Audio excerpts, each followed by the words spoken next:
British government decided that it would not offer Aisha Bibi sanctuary in this country, citing security concerns. Anjem Chowdhury, a hate preacher whose supporters rub shoulders with the Dawah team here at Speaker's Corner, is protected by the British state. And it's your fault, every one of you who votes Conservative, who votes Labour, who votes Liberal Democrat.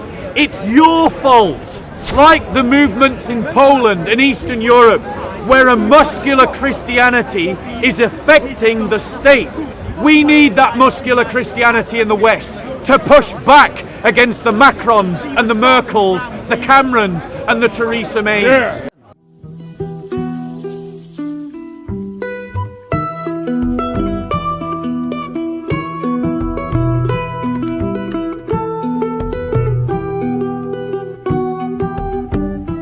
So the next topic that I want to talk about is about what has recently happened in the British government with regards to the case of Aisha Bibi. I don't know if many people know what happened to Aisha Bibi. She was a Christian farm labourer working in Pakistan who was falsely accused of blasphemy by Muslim farm workers, which is a law that is used in Pakistan on many occasions to settle disputes. And it is sufficient within Pakistani society that accusation is equal to guilt.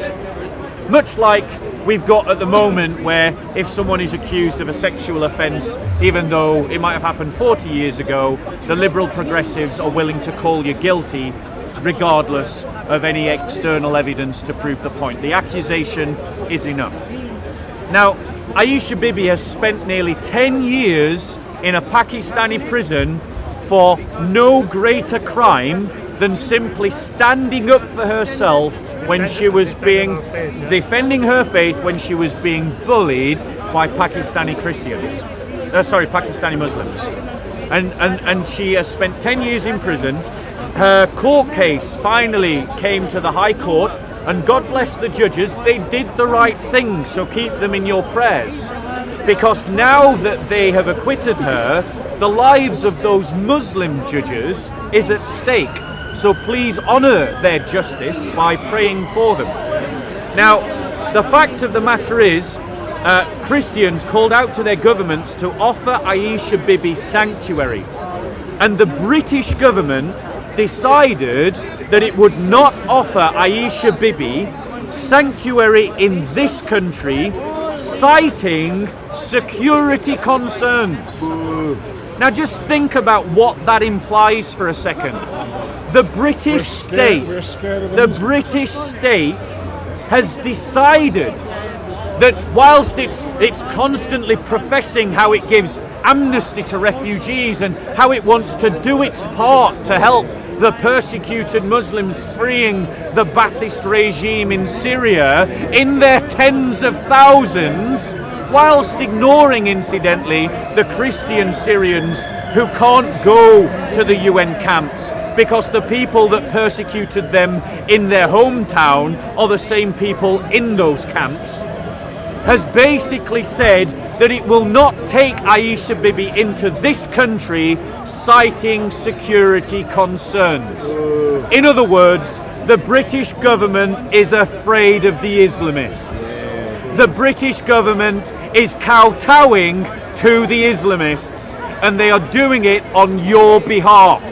You voted them in power, they are doing it because you put them there. Every time you vote Labour, every time you vote Conservative, every time you vote Liberal Democrat, you put these kind of quibblings, these kind of snivelling, yellow-bellied, virtue-signalling, hypocritical chicken shits into power, who have then turned away a genuine Christian refugee from Pakistan, citing security concerns. So let us just do a thought experiment as we are able to as reasonable people. What could those security concerns be? Is the British government saying that they can't protect one person, Aisha Bibi, despite the fact that they spent millions of pounds protecting? Is it what's his guy? No, I was going to get to him, JC. You're stealing my thunder, mate. Who's the Rushdie bloke, the guy that wrote the Salman Rushdie. They spent millions of pounds protecting a middle class, upper crust, bourgeois writer, but because you've got a peasant woman, a peasant Christian from Pakistan, a nobody, but who the church honours as a confessor, and we honour her as a confessor of the faith because she has suffered for the name of Christ. They couldn't protect her. Anjem Chowdhury, a hate preacher whose supporters rub shoulders with the Dawah team here at Speaker's Corner, is protected by the British state, but they can't protect a peasant woman, a peasant Christian called Aisha Bibi. Is that the security concern? Because if that is truly pathetic. Or is it that they are scared of rioting in the streets of Bradford and Birmingham in the UK, like they've been rioting in Pakistan, where the Islamists so enraged that this small, insignificant to the world peasant Christian labourer should be acquitted of a false charge to which there was absolutely zero evidence, but we as the church honour her as a confessor of the faith?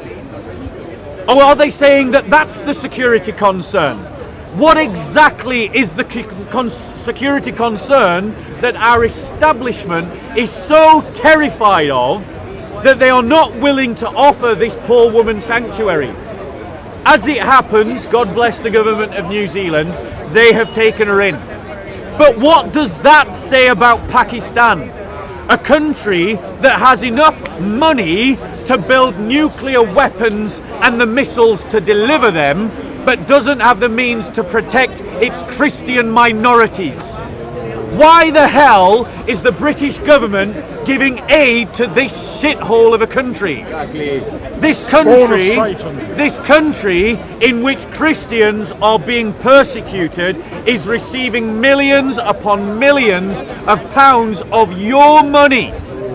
And it can afford to build nuclear bombs to destroy India. It can afford to build the jets to deliver the missiles to deliver those nuclear bombs, but it can't afford to give the basics of security and infrastructure to its own people, and particularly the Christians in that country.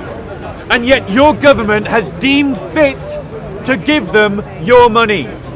You should campaign to have all aid stopped to Pakistan unless it goes directly to the churches and the Christians. No government aid should go to Pakistan until it deals with its problem of persecuting Christians. Now, it begs the question, since over 90% of the Muslims in this country come from Pakistan, do we not see the correlation between that fact and the fact that recent studies commissioned by Channel 4, not some right-wing, evil, Nazi, far-right group, but by Channel 4 and leading members of the establishment, and by groups like Pew Research, academics in university from across the world, who have shown that at least 30% of Muslims in this country are happy to see people punished for insulting Muhammad.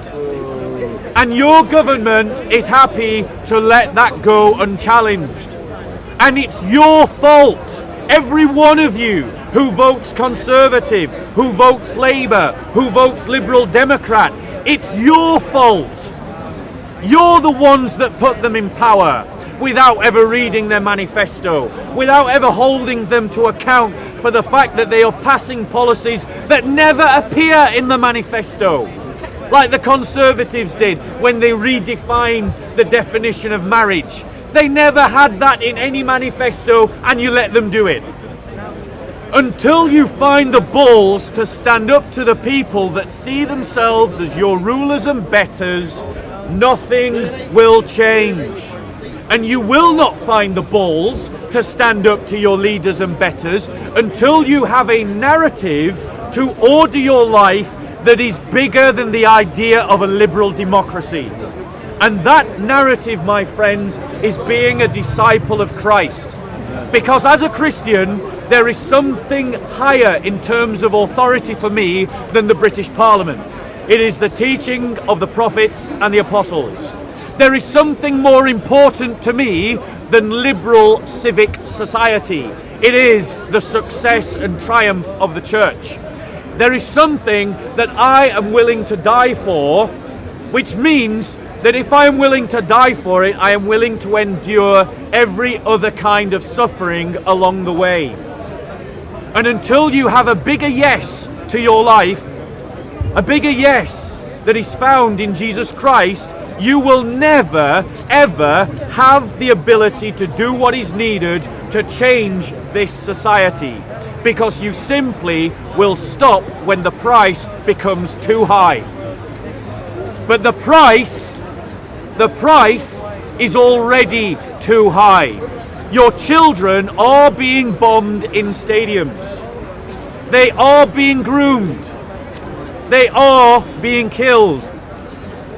The security services have fought and against constant plots week on week, month on month. And they have admitted there are now more Islamists in this country than they have the ability to police. So what are you going to do?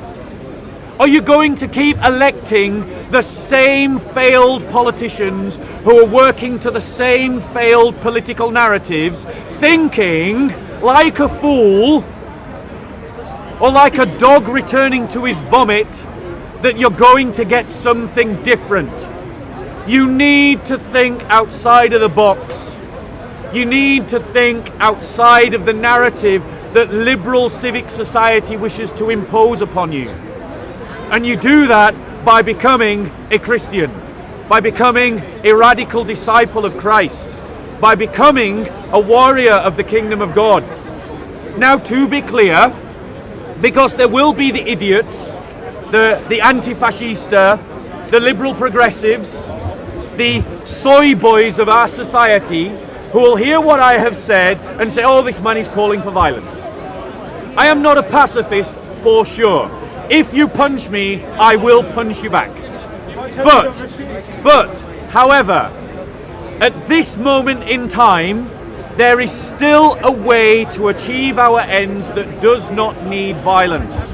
It means organizing yourself politically, radically politically, in every sphere of our society, including in your local communities. You do not yet need to use any kind of violence. You do not yet need to abandon the idea of the democratic system. One, I'm going to give you 4 things that you can do. 1, stop voting for all the current political parties and start voting for alternative parties that are currently on the fringe. I don't care who you vote for, just stop voting for the main ones. 2, stop sponsoring the media. Give up your TV license. Stop buying the newspapers. Stop reading the newspapers. Starve them of money and they will fall. 3, campaign for an alternative voting system. An alternative voting system that is different from the first past the post vote. The first past the post vote is designed to keep power to the establishment. Until you change the voting system, you cannot change the establishment, because you need an alternative voting system to change the establishment. So push every political party to commit to changing the voting system in such a way that the Parliament reflects the votes of the people. So that's 3. 4, campaign for an American-style freedom of speech law. Because without an American-style freedom of speech, the establishment seek to shut you down. And if they can stop you speaking about the world in a particular language, they can prevent you from understanding the world in a particular way. So you must campaign for your freedom of speech.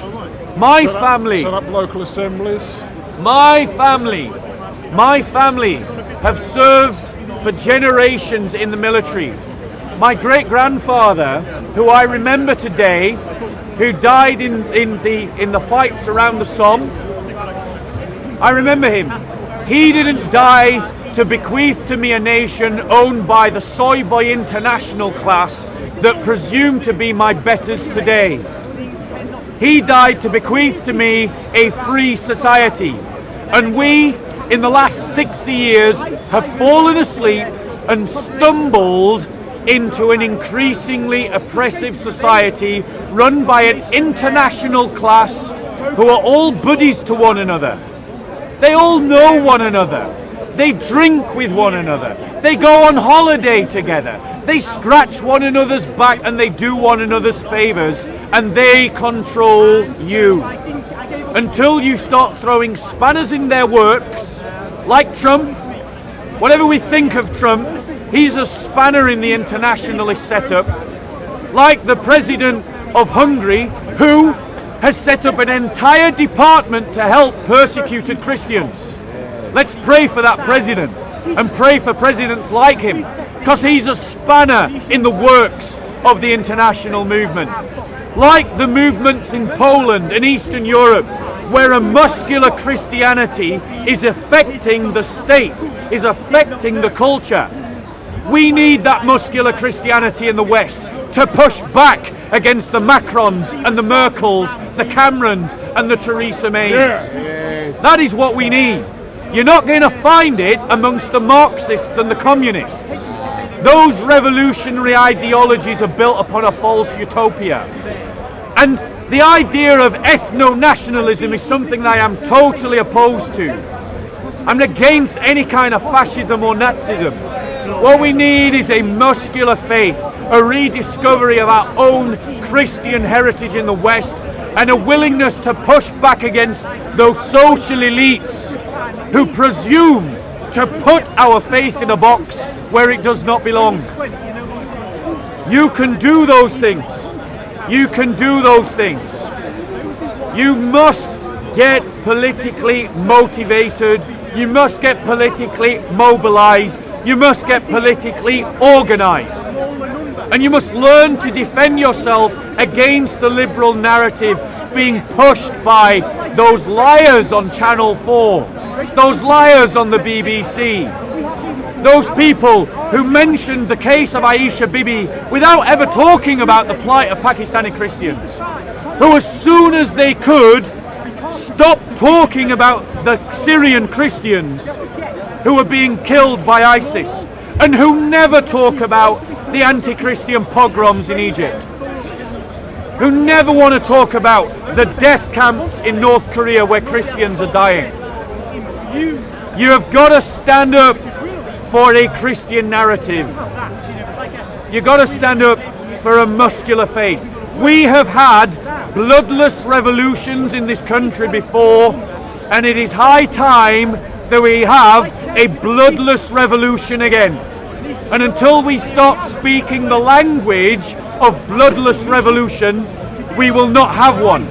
The establishment has to go. And when we fill the parliament with people who represent the people, as opposed to people who want to tell the people what to do, one of the first things those politicians have to do is clear out the judiciary, because many of our judges are corrupt. Many of our judges are political activists rather than simply judiciaries over the law. Those are 5 things that you can do. It's high time you start doing them. What do we do about PayPal international government? So, let us deal with the question about social forums. The social media is currently trying to deplatform anyone who critiques the internationalist narrative. Well, the answer is simple, isn't it? We live in a capitalist society. Simply create an alternative to PayPal. One in which people who are struggling against the internationalist elites can organize themselves without being shut down by the people that control it. Set up your own YouTubes, set up your own Twitters, set up your own Patreons, set up your own. I mean, there's plenty of talent in the church. We have all the expertise necessary to do everything that I'm talking about. The church does not lack for the resource, the skill, or the ability. It only lacks the leadership, the direction, the vision, the imagination, and the courage to do it. We do not need the state for anything. We can organize our own structures within the church across the entire country and across the entire world. And we can provide those frameworks by which those that are opposing the liberal progressive internationalist ideologies of liberalism and liberal humanism can be funded and focused, can be supported. We must rail against this anti-Christian movement that has taken over the UN, that has taken over the EU, that has taken over the infrastructure of the British state. And we can do it using our own infrastructure known as the church. We have all the resources we need. We just need the vision, the leadership, the courage, and the conviction to do it. Any other questions? Do you think that capitalism can reform itself, or do you think that it should be knocked down and we should start from scratch? Okay. Do I think that capitalism can reform itself? Fundamentally, where I stand on all the questions of economics is that I want justice for the poorest. The Christian narrative is one in which the poor should always be remembered, and that a measure of a society is how it helps those who are poorest within it, on the fringes of its economy. And there is no economic system in the world or in history that has lifted more people out of poverty than capitalism. However, capitalism constantly needs to be corrected because it fundamentally works on the basis of allowing human greed to flourish. So there must be a constant, deliberate attempt to correct the excesses of capitalism by taking from the top and giving it to the bottom. And that has to be done through a tax system that is fair. So, does capitalism have the power to correct itself? Yes, it does. That is the nature of capitalism. Does it need a conscience? Absolutely. The failure of the neoliberals and Margaret Thatcher's kind of capitalism is it switched off the conscience of capitalism. Capitalism works, it lifts people out of poverty and has lifted more people out of poverty than communism and socialism ever have. But it never must be allowed to run rampant. We must have a conscious collective use of capitalism to generate money in a way that is used not to forget the poorest. Within the Christian community, we have a concept that we see in the book of Acts of what we can rightly term as elective socialism, which means that if you choose to, you can enter into those bonds of fellowship in which you share all things in common like you would in a communist society. And at that small level, not at the great meta-narrative paradigm of society, but at that small level, you can create collectives in which resources are shared. And I personally believe that what we need is a synthesis between capitalism that will generate wealth and then elective, optional, where you choose, not where it's forced upon you, but where you choose to share your resources in collectives with the people who have been forgotten by the meta-narrative, the paradigm of capitalism. Let someone else ask a question, then I'll come back to you. Any other questions? Any other questions? Any other questions or all? I'll take a question. Okay. Okay, so you say about how you have to redistribute the wealth from the top to the bottom. Yes. How would you do that in a morally coherent way? Okay, so I would say to all these virtue signalling hypocrites like Richard Branson and all of you clowns at the top who make a show and a parade of how you give to charity, if you are truly socialist as you claim to be, because we know you're not, we know that it's just a fashion for you, that you're just champagne socialists. Here's what you should do: set up communist communes in which you will share your wealth and your resources with the poorest people, the roughest people on the council estates. And I'll tell you why you won't do it. Because you wouldn't want to dirty your fingers shaking the hands of some rough lad on a council estate or some struggling mother on a council estate. We know Richard Branson sued the NHS, right? Yeah. You sued the NHS. You're hypocrites, you people. You want to preach socialism, but you practice capitalism. We all see you with your fashion labels. Yeah? If you're truly about helping the poorest, take your millions and go and live amongst them. We Christians do. I know personally that Christians from wealthy communities, successful Christians who make hundreds of thousands of pounds a year, sometimes millions, optionally choose to go and live in council estates, in the poorest communities. It is an aspect of Christian spirituality that our priests and our nuns will go out of their way to find the most excluded. An organisation, for example, called Opus Dei, that I worked with in Colombia when I was living there, they would collect youth from the richest areas in Colombia, and they would go to the Barrios Popular. The Barrios Popular, for those not familiar with the language, are the Colombian equivalent of the favelas. They are the poorest of the poorest. And they would go there and they would go and interact with the poorest people, because it is an intrinsic part of Christian spirituality that you seek out the poorest and the most hurting, and you minister to them the love of Christ. We do not need to take lectures from communists and socialists and champagne hypocrites. You need to learn from us what it means to stand in solidarity with the poor, because we have been doing it for 2,000 years. You are the newcomers on the block and you have no idea what you're doing.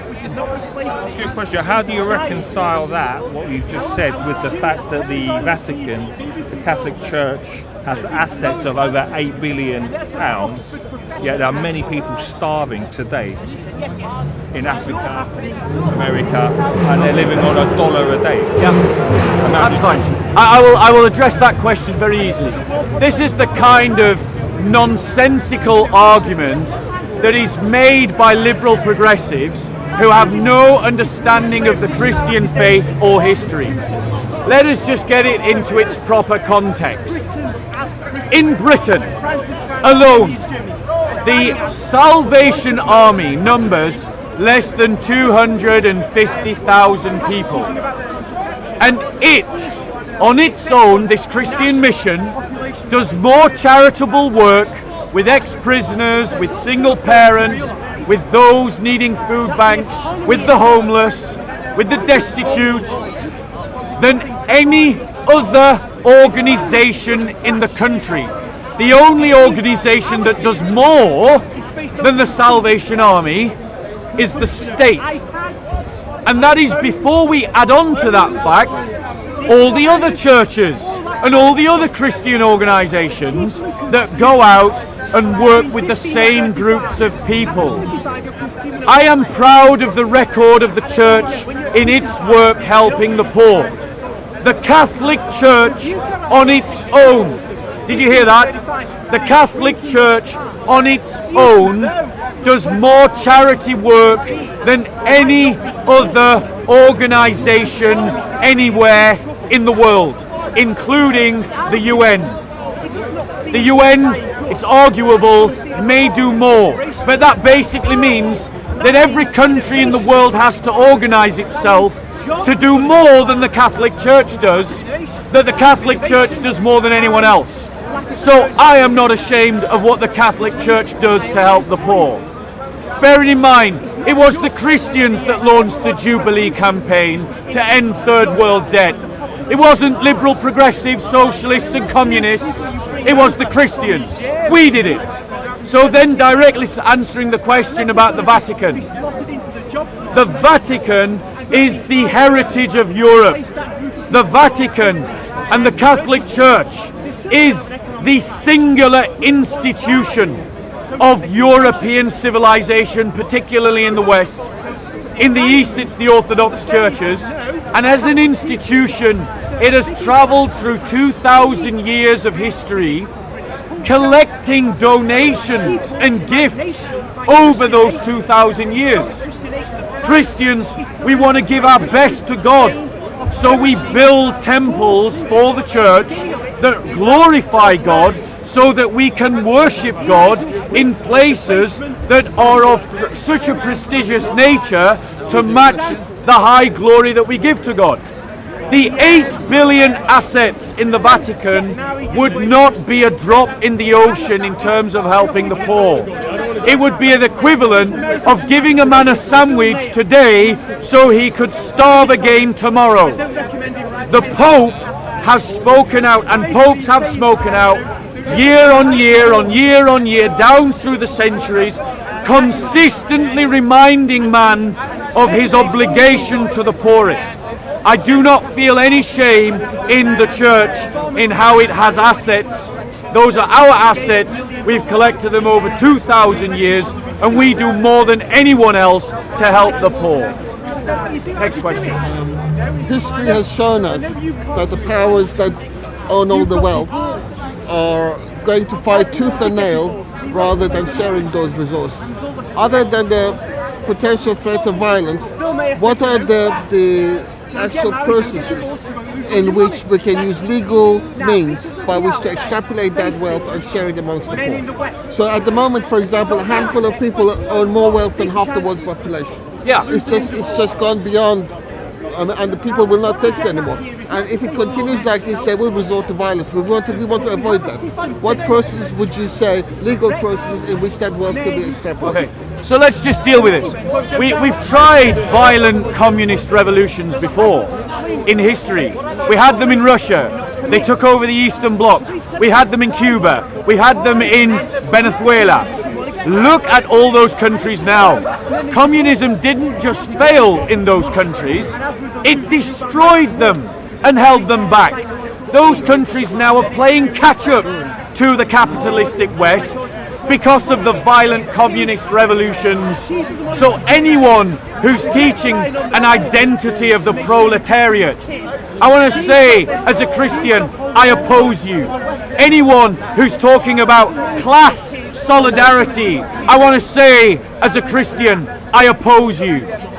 Those that set man against man for the envy of money are simply expressing sin, the sin of envy and greed. And let's be honest, that is all that communism is. If capitalism is the expression of greed, communism is the expression of envy. And both of these things are cardinal sins. As Christians, I oppose them both, and as a Christian, I oppose ideologies built upon them.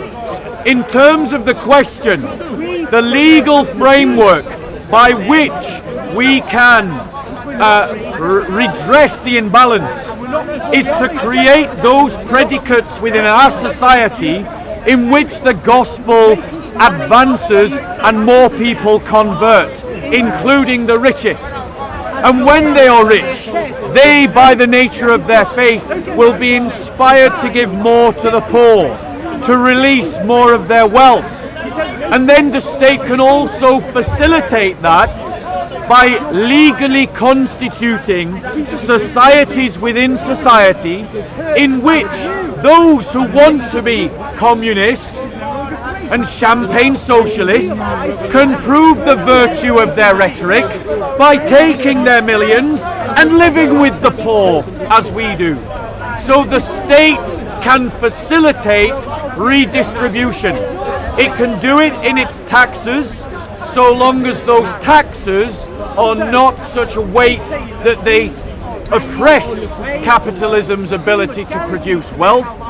They can do it by facilitating a culture that creates the formation of the inner man in which people want to voluntarily distribute their wealth, and it can create the structures by which, when they choose to do so, it is organized in a proper fashion targeted to help the people that need it the most.